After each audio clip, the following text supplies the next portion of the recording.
She came stumbling down the dusty road, her shoes worn through, her dress little more than torn rags that barely shielded her from the burning sun.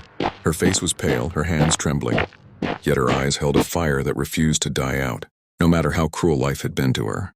Sarah had nothing left, her family gone, her home taken, her dignity stripped away by hardship after hardship. She had begged in the towns, swept doorways for scraps, and still, the world gave her nothing but rejection. With nowhere left to turn, she walked for miles until the endless fences of the big ranch appeared on the horizon. They said it belonged to a man named Daniel Carter, the richest rancher in the county, a man of great pride, but also a man carrying a sadness that was whispered about in hushed voices. Sarah dragged herself to the gates, her body screaming for rest, but her spirit whispering to keep moving. For once in her life, she prayed not for charity, but for the chance to work to prove her worth, to survive by the sweat of her brow. When she reached the ranch yard, the ranch hands laughed under their breath, whispering about the pitiful figure standing there like a ghost from the streets. But Sarah didn't flinch. With a voice hoarse from thirst, she called out, "Please, I'll do anything. Please, just let me work." From the large house on the hill, Daniel Carter stepped out. Broad-shouldered, sun-browned, with eyes like steel softened only by sorrow, he looked at the woman trembling before him. To him, she wasn't just a beggar in rags. He had seen enough of the world to know that people wore their battles on their skin. He walked toward her, boots crunching the dirt, his gaze fixed on her face as if searching for something deeper than appearances. Sarah's knees nearly buckled under his stare, but she forced herself to stand tall, even as tears filled her eyes. "I'm not asking for pity," she whispered. "I just need work. I'll scrub your floors, tend your animals, cook if you'll let me. Please, I don't want to beg. I want to earn." The ranch hands muttered, expecting their boss to dismiss her, to tell her to get off his land. But Daniel did something no one expected. He glanced toward the big house where two little girls stood by the porch, their hair tangled, their eyes curious yet sad. His daughters. They had lost their mother years ago, and no wealth in the world had filled that hollow place in their hearts. They needed love, laughter, and the gentleness of a woman's hand. Daniel turned back to Sarah and asked, his voice low yet steady, "Will you be the mother my girls need?" The world seemed to freeze. Sarah blinked, her lips parting in disbelief. She had come for work, not for this impossible offer. I can't," she stammered. "I'm nothing. I have no home, no family, no name worth remembering. How could I ever be a mother to children who deserve so much more?" But Daniel stepped closer, his voice carrying the weight of a man who had suffered alone for far too long. "It's not wealth or beauty my girls need. They need kindness. They need someone who will hold them when they cry at night. They need someone who knows what it feels like to be broken and still chooses to love. I see that strength in you, even if you don't." Sarah's tears spilled freely then, not out of shame, but because someone had finally seen her.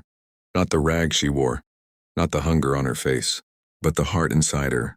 And when the two little girls shyly ran down the porch steps and clutched her tattered skirt, whispering, "Mama," as though testing the word on their lips, Sarah's heart shattered and rebuilt itself in the same instant.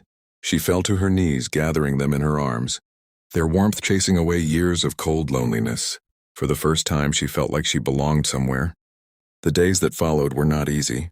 Sarah worked harder than ever, rising before the sun to cook meals, tending the chickens, helping in the barns, and still finding the strength to braid the girls' hair, tell them stories, and tuck them in with songs she remembered from her own mother long ago. At first, the ranch hands doubted her, scoffing at the sight of the ragged stranger taking a place in their master's household. But little by little, their laughter faded. They watched the girls smile again, watched Daniel's hardened face soften when Sarah walked into a room, watched a broken family begin to heal, under the gentle touch of a woman who had nothing left but love to give.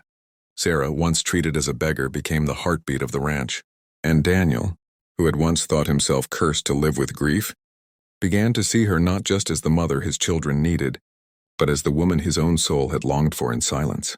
One evening, as the sun dipped low and painted the sky in gold and crimson, Daniel found Sarah sitting on the porch, the girls asleep in her lap. He sat beside her, his rough hand brushing against hers. "You came here begging for work," he said softly, "but you've given us far more than I could ever pay for. You've given me back my daughter's laughter and my own heart." Sarah's chest ached with emotions too deep for words, but she looked at him, her eyes filled with tears that glistened in the fading light. "And you've given me something I never thought I'd have again," she whispered. "A home, a family." Daniel took her hand firmly, his voice steady. "Stay. Not as a servant, not as a worker, but as my partner. As their mother. As my wife." The ranch hands who had once mocked her stood in silence that night, watching the woman in rags become the lady of the house, not because of wealth or appearances, but because of love, resilience, and the courage to keep believing in life when everything else was gone. And so Sarah's story became more than survival. It became a testament to every soul who has ever felt unworthy, unseen, or cast aside. It was proof that even the most broken beginnings can lead to the most beautiful endings if only we dare to keep walking even when the road is hard. And to you listening to this story, Right now, remember that your worth is not measured by what you've lost or by what others see on the outside. It is measured by the love, the strength, and the hope that you carry within you. No matter how dark the night, dawn always comes. No matter how heavy the burden, you are never beyond redemption, never beyond love, and never beyond a new beginning. The days on the ranch stretched into weeks, and weeks into months, and Sarah slowly began to believe she might truly belong in this place. She had once approached as nothing, more than a desperate beggar. The girls clung to her as though she had always been there, calling her mama without hesitation, their laughter ringing through the halls of the big house in a way it hadn't since their mother's passing.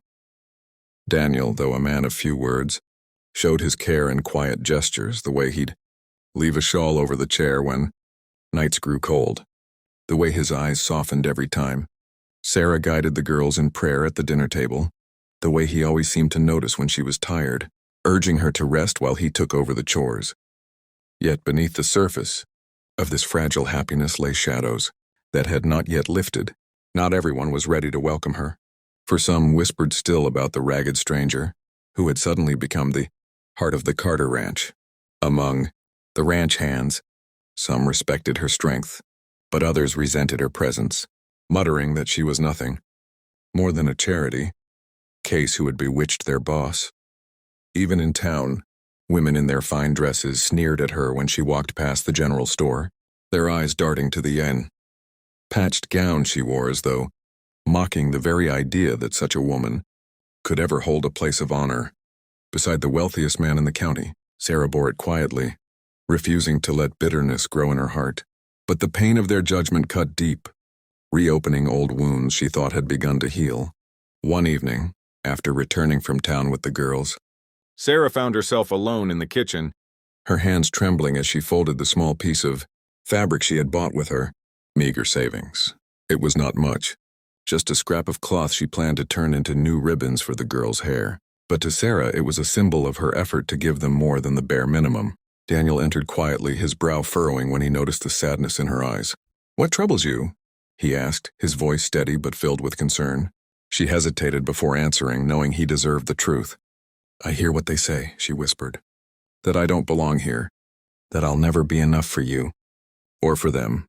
Daniel stepped forward, taking her trembling hands into his calloused ones, his voice firm and unyielding. "Do you think I care what they say? Do you think my daughters care? They love you because you love them. That's more than those